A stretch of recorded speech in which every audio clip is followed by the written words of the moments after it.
안녕하십니까. 세상 읽기 심리학자 김태형입니다. 네, 동시대연구원 부원장 손정범입니다. 한국진보연대 정책위원장 주재준입니다. 예, 남북경제교류협의회 박경식 이사입니다. 네, 반갑습니다. 예, 반갑습니다. 총선이 범야권의 압승으로 끝났습니다. 그래서 뭐 만족할 만한 결과인 것 같은데, 우선 이번 총선의 의미에 대해서 짧게 총 요약을 해서 한마디씩 해주시겠습니까? 예, 이번 총선은 무조건 윤석열 정권의 무능, 부패, 반민족적인 그런 그 행태에 대한 준엄한 국민적 심판이다. 이렇게 간략하게 말씀을 드릴 수 있을 것 같고요.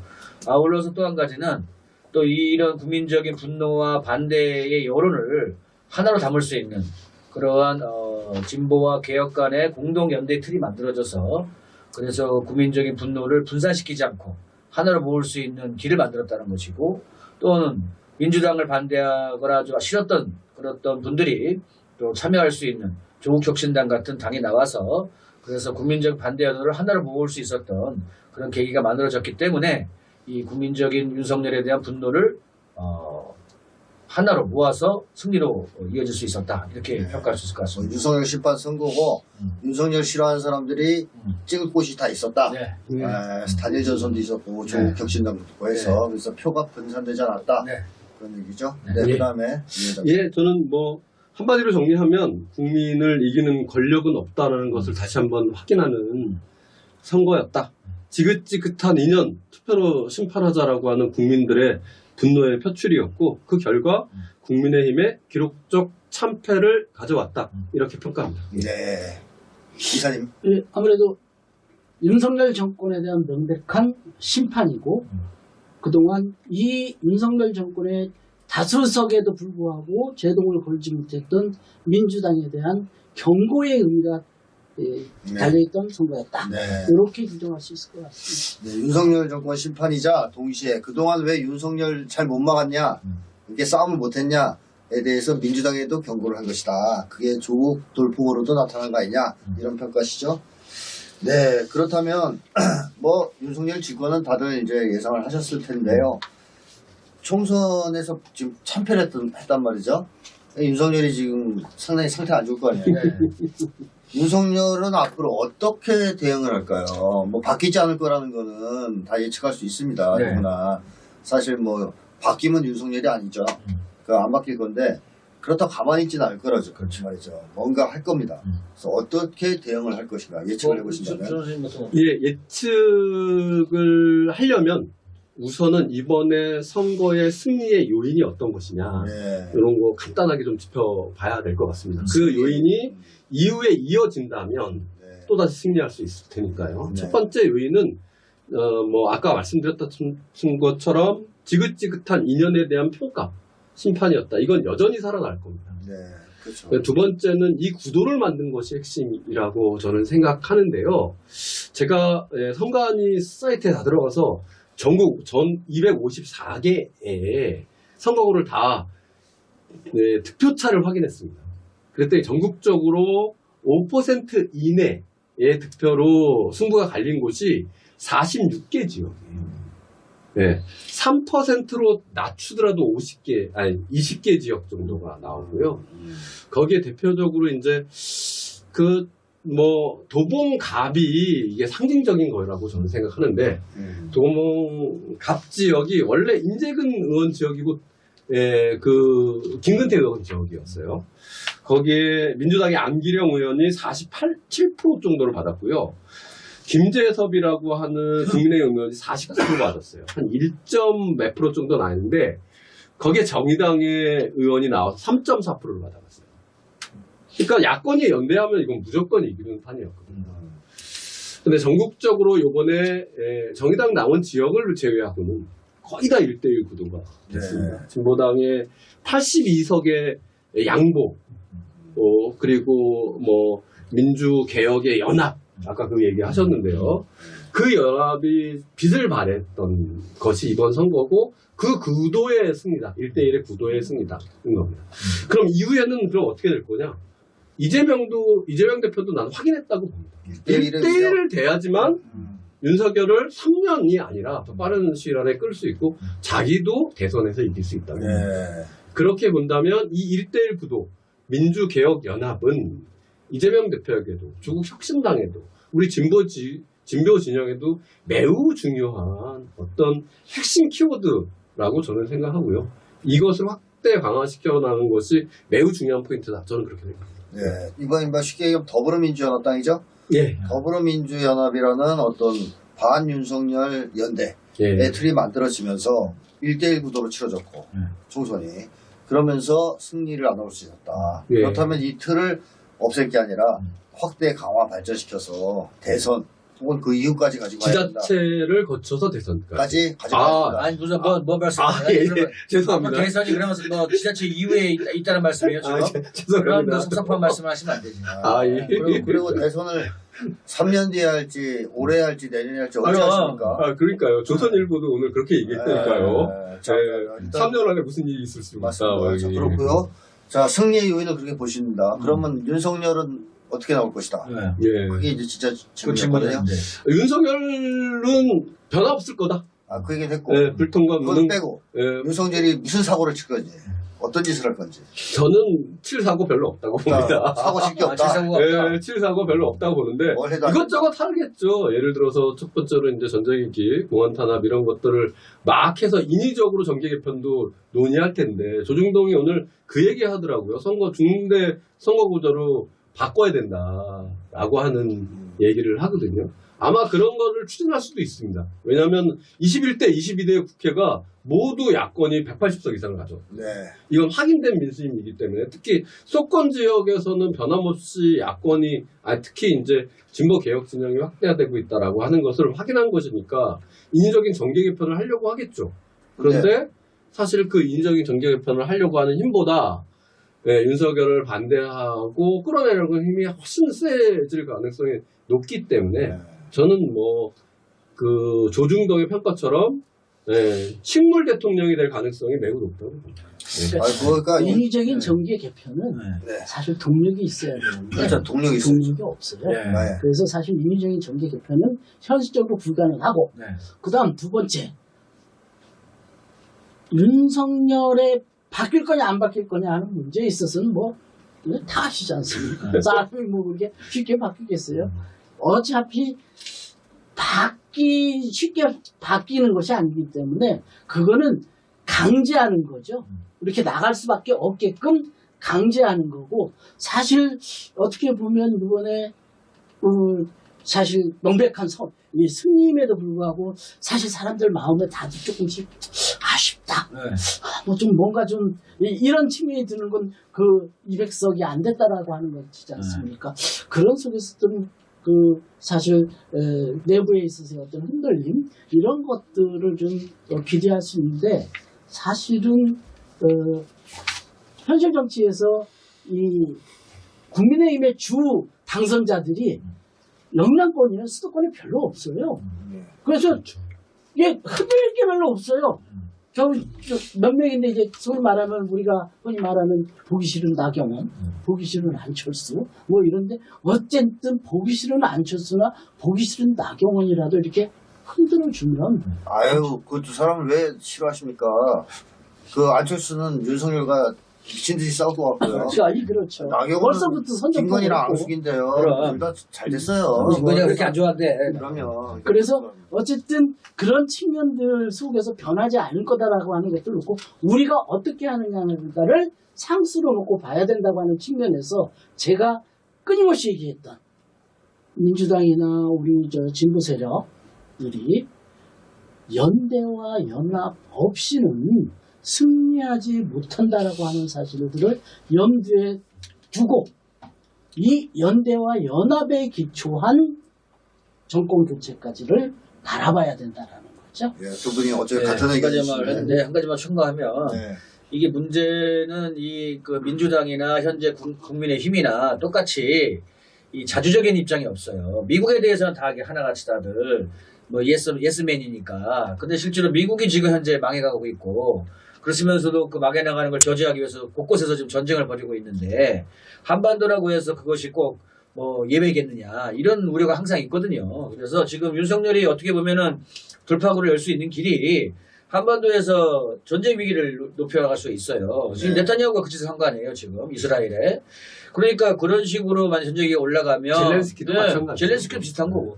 그러니까 그런 어떤 위험성이 난 있다고 봐요. 그래서 그런 부분에 민주당이 철저히 각성을 좀 해야 되고 네. 그런 과정에서 진보와 민주 세력들이 같이 연대를 해서 그런 어떤 그 현 정권의 전쟁 위기 조성, 남북 갈등 이런 위기 조성을 어떻게든 막아내는 그런 노력들도 같이 병행이 돼야 된다. 네. 그래야지 실질적으로 앞으로 차기 정부가 좀 더 자주적인 그러한 정부로 만들어 나갈 수 있는 길이 열리지 않겠냐 그런 생각이 듭니다.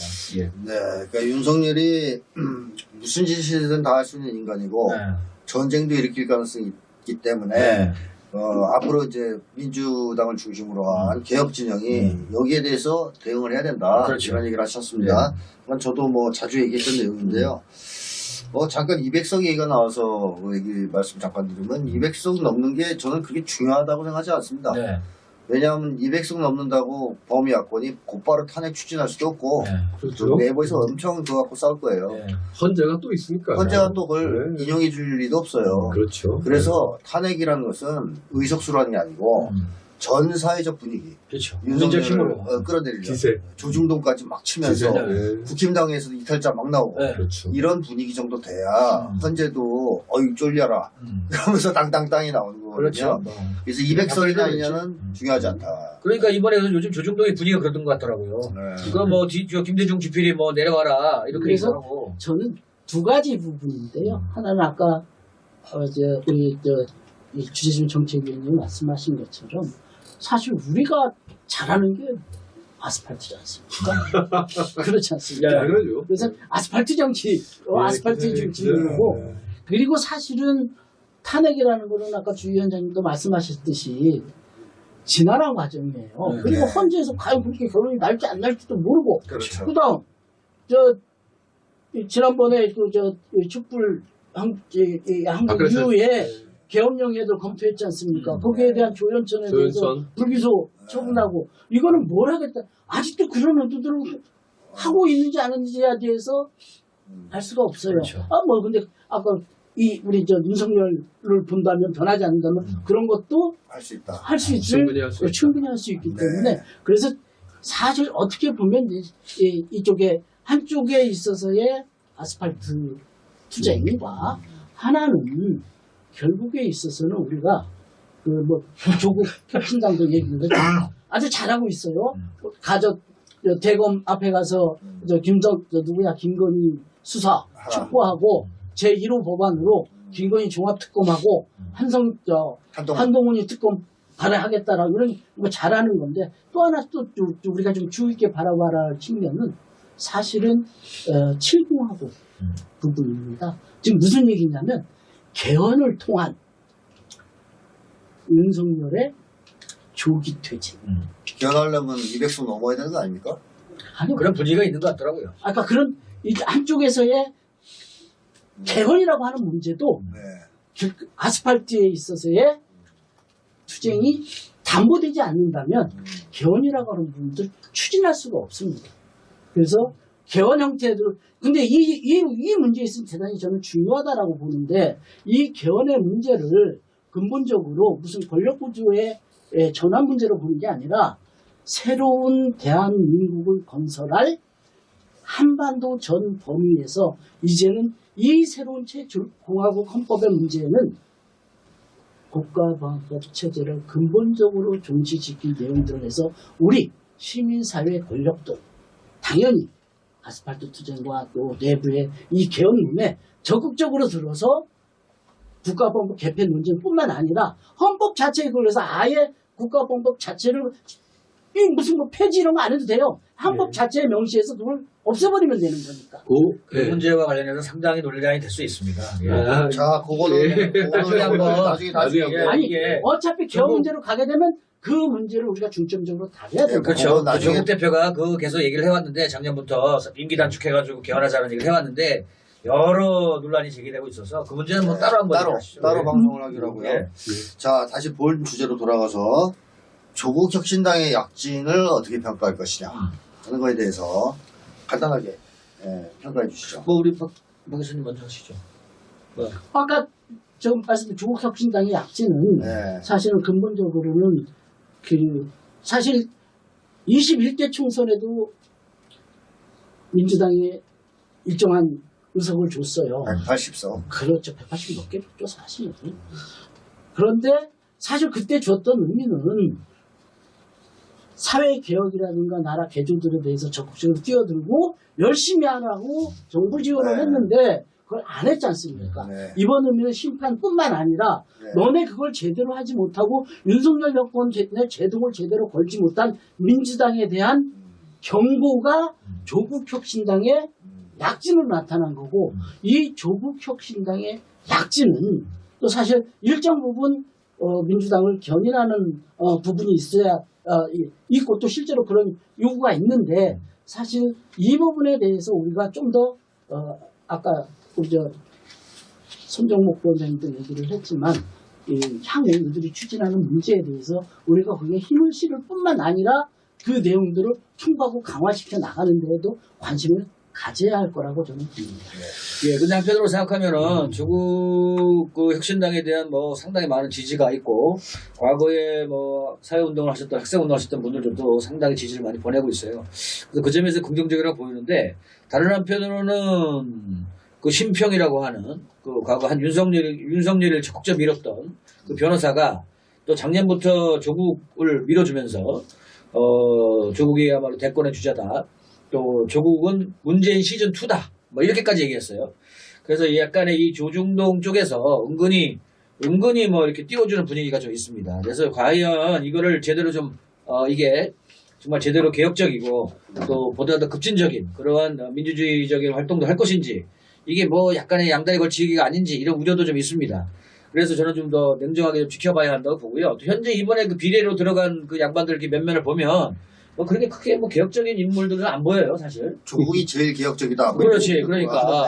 그래서 그 의원들이 다 그런데 그 정도 수준인데 과연 이게 정말 우리 국민적 염원을 받들어서 제대로 되게 투쟁과 또 정책들을 잘 내올 수 있을런지 그런 우려는 좀 있습니다. 좀 더 지켜봐야 될 것 같습니다. 저는 평가는 동의하면서 네. 또 3월 3일 날 창당을 하고 한 달도 안 돼서 12석을 얻어갔어요. 그렇습니까? 이거는 매우 빠른 성장인데 그 선거 전략에서 가장 핵심적으로 봐야 할 게 한동훈과 이재명 프레임을 만들어 놨거든요. 네. 한동훈 비대위원장으로. 그래서 윤석열을 없앴어요. 네, 어느 그렇죠. 순간부터. 네. 그런데 조국이 나타나면서 윤석열을 끌어냈거든요. 네. 이게 윤석열을 끌어내면서 조국이 함께 성장한 거다. 이걸 잘 봐야 될 것 같고요. 그거를 굉장히 예민하게 드러낸 거다라고 하는 굉장히 성공의 중요한 요인이었다. 그런데 또 다른 한편으로 저는 이렇게 봅니다. 그러니까 리스크가 굉장히 크죠. 대법원이 아무리 늦춰줘도 1년 안에 성과를 내지 않으면 구속될 가능성이 매우 높지 않습니까? 내년 2월이에요, 그게. 원구성되면 6월 넘어갈 거고요. 개원하면 6월이고요. 원구성되면 9월이에요. 그런데 9월 이후부터 내년 2월까지 시간이 많지 않다는 거죠. 이걸 조국이 잘 알고 있어요. 조국 대표가. 그래서 굉장히 빠르게. 그리고 조국이 2월 달에 구속된다라면 예를 들어서 그러면 조국 혁신당이 계속 갈 수 있을까? 이건 물음표죠. 그래서 그 사이에 뭔가 혁신적인 어떤 붐을 만들어 놔야 한다. 이게 매우 중요한 포인트고 이걸 우리도 주동적으로 이용해야 된다. 활용해야 된다. 이런 게 두 가지 포인트죠. 그래서 조국 혁신당에 그래서 뭐 원내 교섭단체를 꾸린다. 이런 얘기도 나오죠. 이런 얘기가 있어요. 그리고 자, 그러니까 요약하면 조국이 그래서 등장해서 지금 여러 가지 처지로 봤을 때 연락의 싸움을 안 할 수가 없다.